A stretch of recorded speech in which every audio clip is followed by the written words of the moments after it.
In 7 decades of broadcasting in the big leagues, I've interviewed Ty Cobb, Babe Ruth, Connie Mack. When I first went to Brooklyn, my first big league job in 1948, Jackie Robinson was breaking the color line at that point. The most important event that ever happened in sports history. And I was there to see Jackie do it.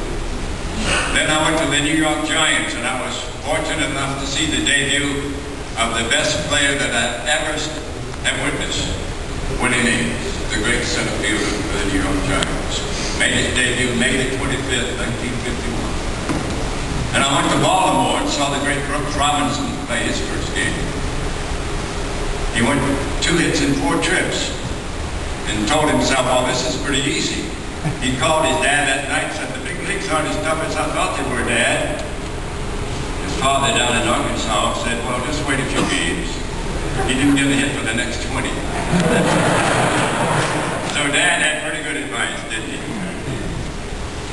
Yeah, reaching out is very, very important. We know that. Then I came to Michigan and saw the great Al Kaline in action, the greatest Tiger that I've ever seen.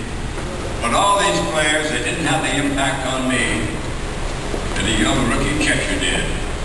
The Tigers brought up a fellow named Rich Roden in 1990. He was a catcher down in Toledo. He played only a couple of years in the big league, but he taught me a lesson. I was interviewing him for my pregame show, and I found out that Rich Roden was a lumberjack. He called himself a tree fellow.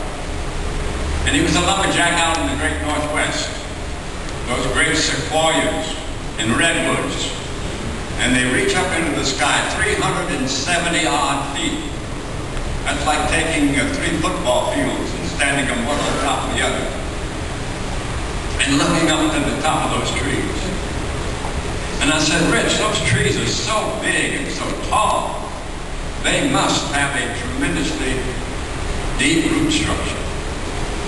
And he said, no, Ernie, you're wrong about that. You're wrong. As a matter of fact, their roots are very shallow. And I said, well, if that's true, how can they withstand the storms that must roar through that great Northwest country? And he said, that's easy. They withstand the storms because one tree reaches its roots to the other tree, and the next, and the next.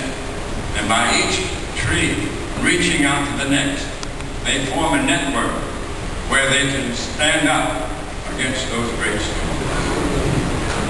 Reaching out